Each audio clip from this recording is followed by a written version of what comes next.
I mean, that's a quick reflection. Here's what I found out in our school.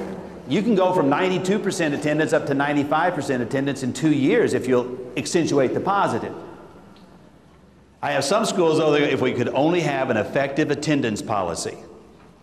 If there's only some way to hold these parents accountable for getting their kids to school. So let's go run them through juvenile court or whatever, right?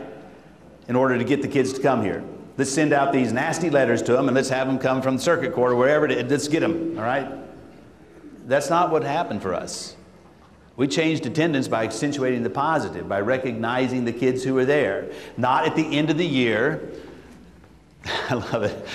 Schools that recognize attendance at the end of the year, and they recognize 5 kids who have perfect attendance for the whole year. That's not enough recognition. That's not enough celebration. My teachers came to me, they said, Tim, could you do a celebration? I mean, I told them, I said, you guys are the most positive group. You are my favorite theme song.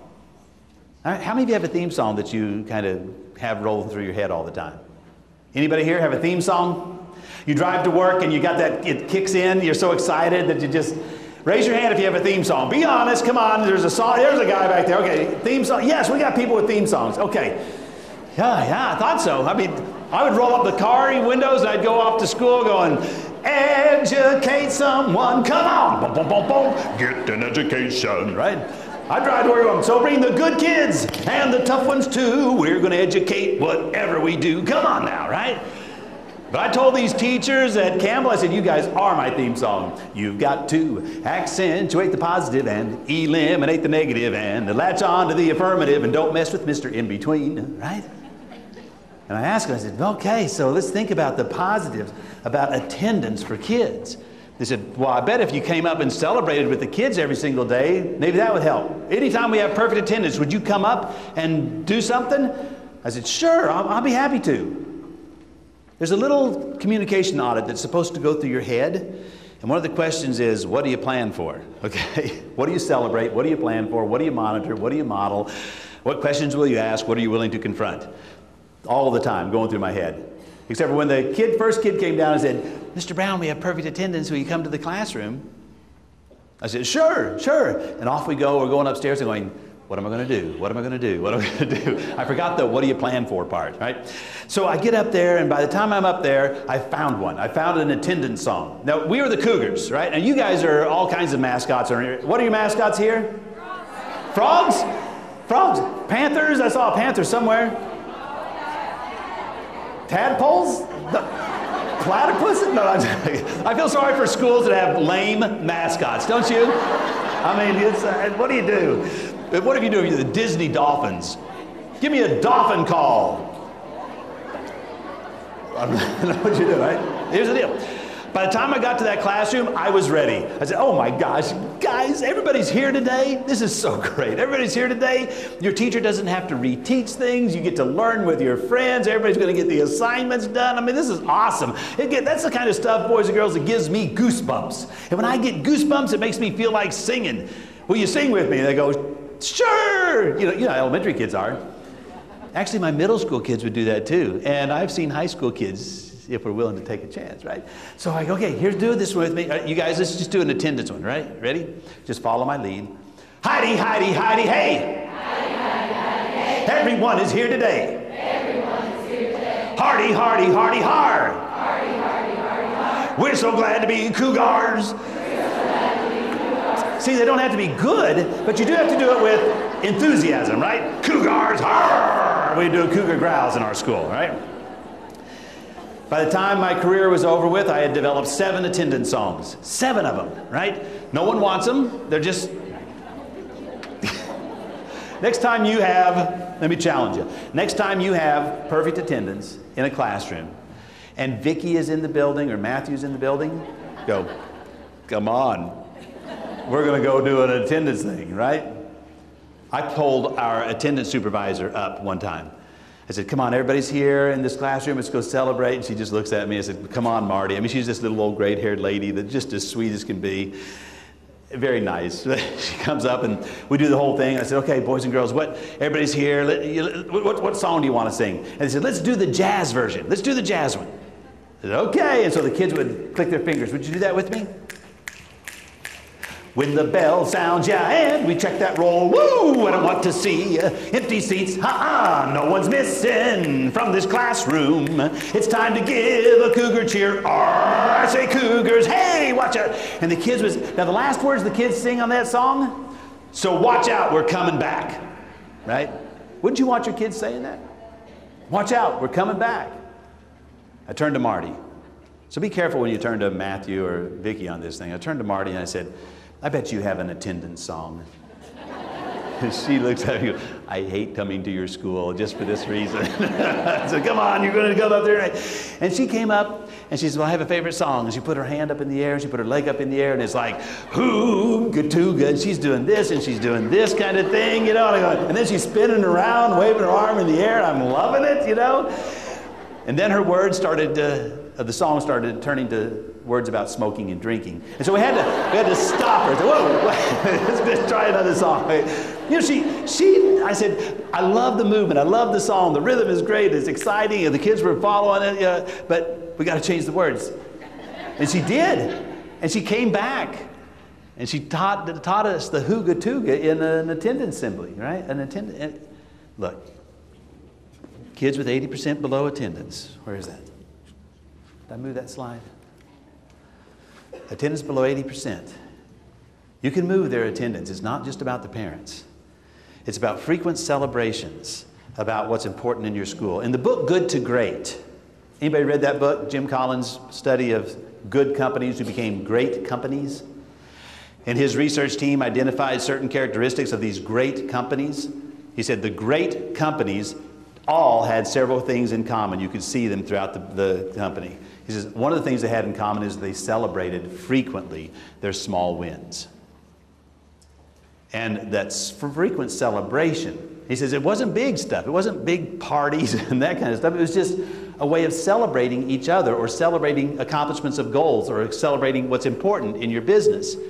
He says what we found is that because we'd ask him, so you guys became a great company, what do you think was the turning point? And he said, all the CEOs said, we don't know for sure. They could not identify one particular celebration that really helped. He says, but what happened is each celebration turned the wheel one notch. And that spoke eventually started spinning on its own because they celebrated frequently and celebrated often.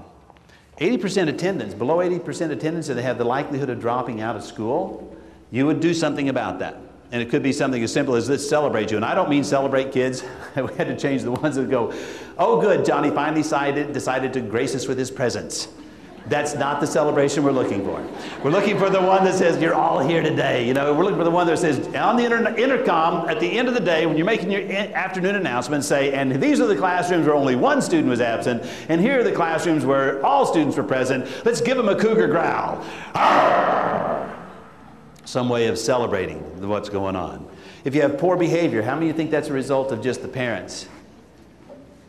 It's something we have to take care of, right? So poor behavior becomes an effort that you talk about and work on in a collaborative manner. Our behavior was atrocious in that school. I mean, I was a high school principal, middle school principal. When I first got to Campbell, I thought, wow, what do you mean he won't come to my office? I couldn't believe that. I get the phone call. Tim, could you come get Frankie? He's misbehaving. I said, just send him down, I'll take care of him. You don't understand, he won't come down. Seriously? I go upstairs and here's Frankie huddled underneath one of these tables. His arms are latched around it. I did my best love and logic thing. Frankie, this won't work here. You're going to have to come down to my office. You can either come down on your own or come down with my help. Think about it for just a second while I go talk to your teacher. I want to be sure we'll know what you're going to do, because you do have to come down to the room. And I go over and I talk to the teacher, and I go back to Frankie. And on that day, Frankie had to come down with my help. Okay?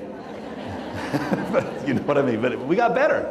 And Frankie got better. I mean, it was a ridiculous thing. So we began a whole character education program in our school that said, you know what? If we have high expectations, let's communicate these high expectations for kids. Let's let them know that they're responsible for telling a story about this school too.